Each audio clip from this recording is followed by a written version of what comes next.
Hi guys, Dawn here with the Yarn Rack. Today we're going to go over Crochet 101, episode number 3. And this episode we are going to be learning about the 2 different methods of how to start your crochet project with the different knots. And then we're going to do a little bit of chaining to learn that in the last part of this video. So if you haven't seen episodes 1 and 2, I suggest you go back if you're a super newbie. And that talks about, the first one talks about hooks, and the second one is talking about yarn. So we're going to go over a little bit of that right now actually. So I taught you guys that the different size hooks, so this is a 5.5 millimeter. And then you're always going to look at your yarn. So this is, I love this yarn. This is Hobby Lobby brand. And on the back of them here is the color turquoise.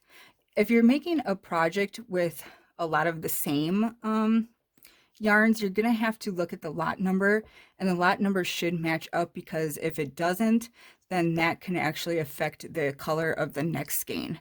So even though it looks the same to the eye, once you get them all crocheted or knitted together, it's going to look a little different. So I always try to get the same lot number right there. And then on this side here, it's showing you 5 millimeters crochet, or I'm sorry, knitting needles, and then size 5.5 for the crochet hook. So that's what we got out today, our 5.5.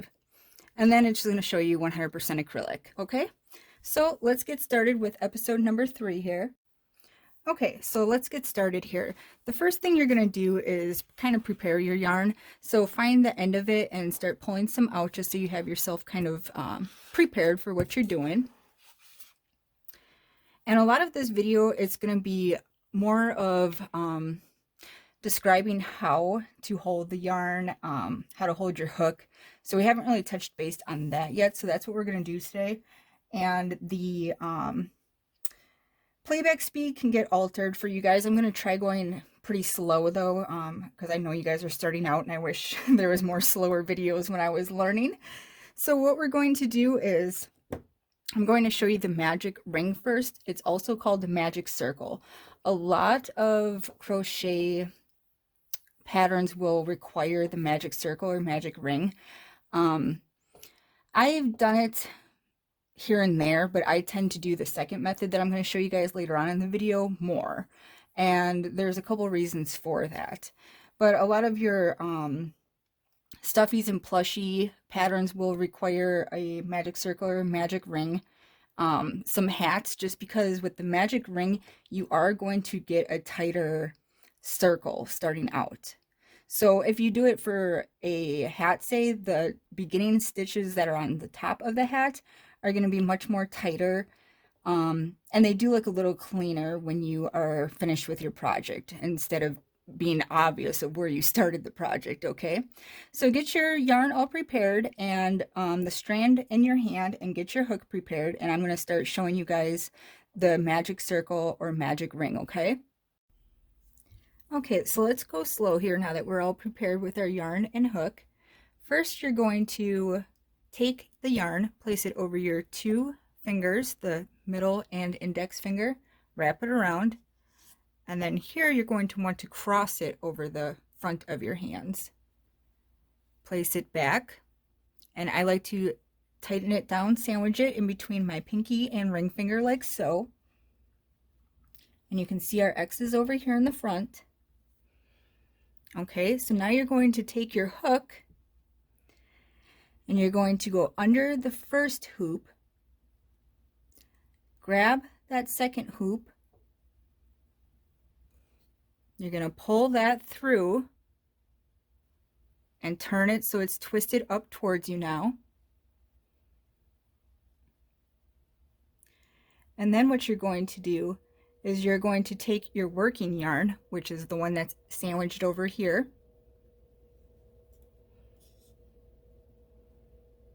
and you're going to pull that through your ring just like that, and there you have the magic circle or magic ring. Okay, so now let's pretend that we're getting into our project. You can play that again if you need to. It's a little tricky in the beginning, but once you've done it a few times, you're gonna know it by heart. So we got our first chain here. So what we do is we're going to chain 3. 1, 2, 3. Okay. And then we're going to go over go around and we're going to do a couple little stitches here in the beginning so you can kind of see what I'm doing here. So let's just pretend we're working on a project here, and I will show you the nice part about the magic ring. I don't use this method very often, but it is nicer, like I said, for hats or little stuffies and things like that. Okay, so let's pretend we're just done. That's as many stitches as we need for this. We're going to take out our hook, I'm sorry, and you're going to pull on this now. Pull on that tail string, and as you see, that magic ring closed up for you. Okay, so like I said, it's really going to make a difference. You can't even barely see our ring is in here, okay? It's really going to make a difference with having it tighter closing like that, okay? Where the next method I'm going to show you, that is the method that I favor more. It's just easier to me.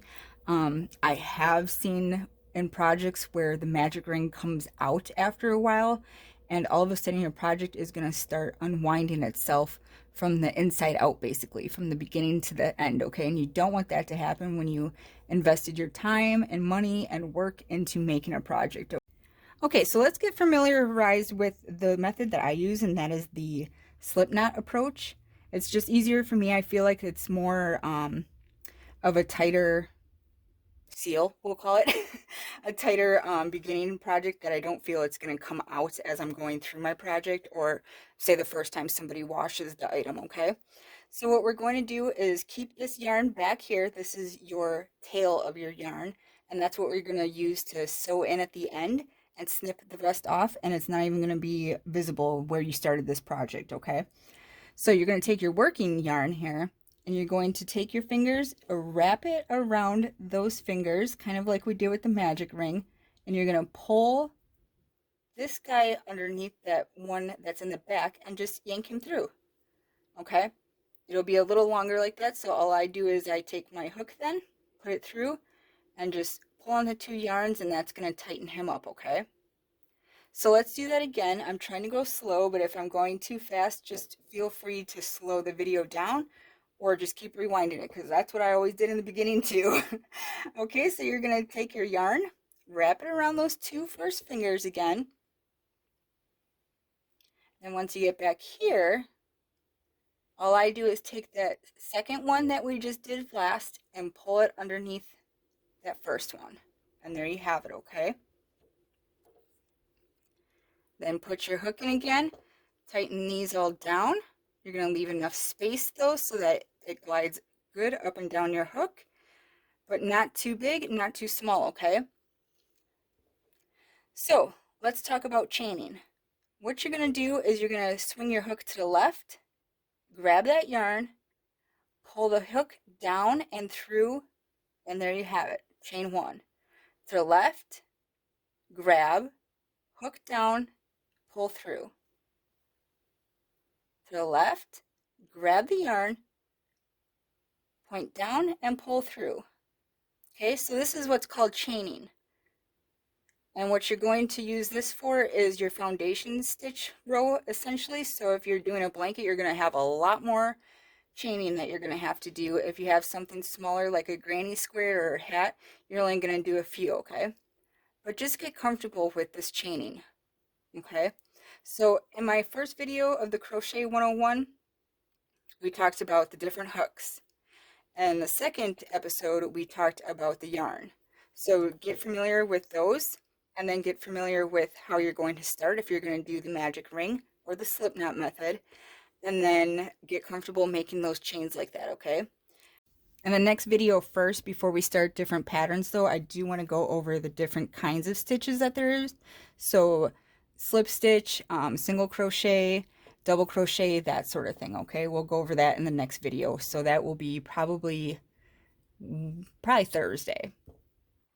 So I just wanted to say thank you for watching again, and you take care. If you have not subscribed, please do, and like and share. Thank you. Take care.